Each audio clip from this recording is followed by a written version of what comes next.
네, 오늘 시그널픽에서는 김민전 국민의힘 의원 모시고 자세한 얘기 나누겠습니다. 어서 오세요. 네, 안녕하세요. 예, 전당대회 얘기는 잠시 뒤에 좀 해보도록 하고 먼저 민주당 얘기부터 해볼 텐데요. 이재명 지금은 전 대표인데 이르면 오늘쯤에 당대표 연임을 공식화할 것으로 보입니다. 사퇴한 지 한 2주 만이고 뭐 예고됐던 일이에요. 어떤 명분을 좀 갖고 나올 걸로 보이세요? 네, 명분은 뭐 당원이 원하니 내가 다시 출마한다 이런 얘기 하시지 않을까 하는 예상을 해봅니다. 예. 본인이 인도해서 총선에도 승리했고 이 기세를 몰아서 뭐 지선까지 또 승리하겠다 막 이런 얘기하지 않으실까 하는 생각을 하는데요. 네. 저는 그 명분이 무엇이든 간에 사실 뭐 이미 예상되었던 것이고 이변은 없으리라 이런 생각합니다. 네. 사실 뭐 이 추대 3부작이 저는 원래의 그림이 아니었던가 이런 생각을 하는데요. 1부작은 원내대표의 추대였고요. 네. 이 1부작은 시나리오대로 된 것 같습니다. 2부작은 국회의장 추대였는데 이게 뭐 우원식 의원이 출마 선언을 하면서 이변이 나서 예.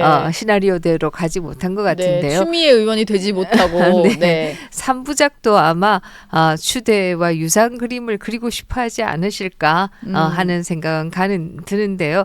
시나리오대로 될지 이것은 좀 지켜봐야 되겠습니다. 김두관 전 의원이 오늘 출마 선언을 한다는데 이게 뭐 지금 민주당 전당대회를 두고는 또 대명, 확대명 이런 얘기 하잖아요.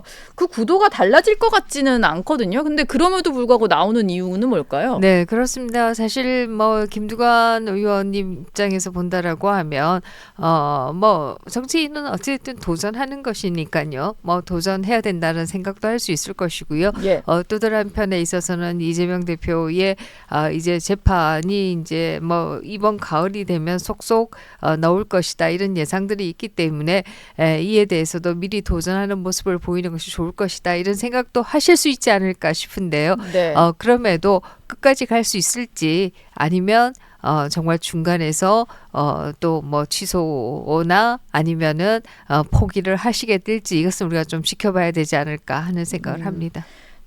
지금 국민의힘 전당대회 상황도 좀 진흙탕으로 흐르다 보니까 민주당 관련해서 좀 비판하기가 좀 어떠실지 모르겠는데 민주당 최고위원 같은 경우는 지금 한 12명 정도가 출마를 한 상태고요.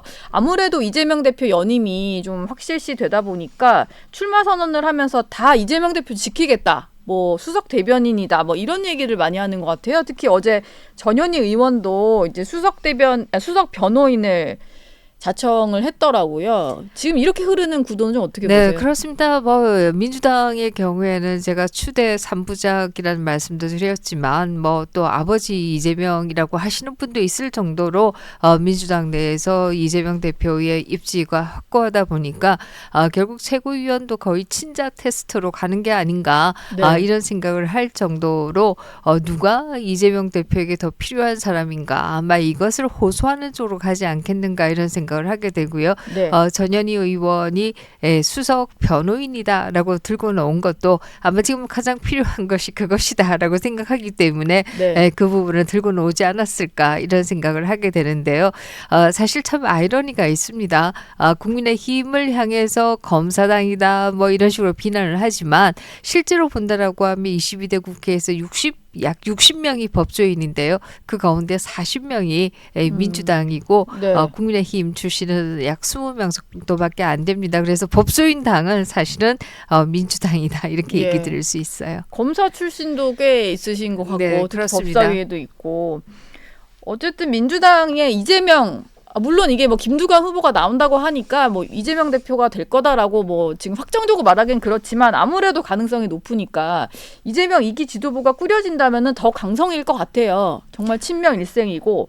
근데 국민의힘은 지금 전당대회에서 이렇게 갈라진 거 보니까 이게 다음 지도부가 이걸 잘 대응할 수 있을까 벌써부터 걱정되는데요. 네, 그렇습니다. 뭐 저희는 민주당보다는 더 민주적인 것은 맞는 것 같은데요. 네. 그럼에도 국민 여러분께 굉장히 죄송하다는 말씀을 올릴 수밖에 없습니다. 선거에 지고 나서 아름다운 경선을 통해서 다음 지도부가 끓여지고 그것을 바탕으로 해서 국민의힘이 다시 거듭나는 것을 보고 싶어 하시는 분들이 많으셨을 텐데요. 네. 상당히 지금 말씀하신 것처럼 진흙탕이라는 표현을 거부하기가 어려울 정도로 가고 있다라고 하는 것은 굉장히 죄송스러운 부분이다 이런 말씀 드리겠습니다.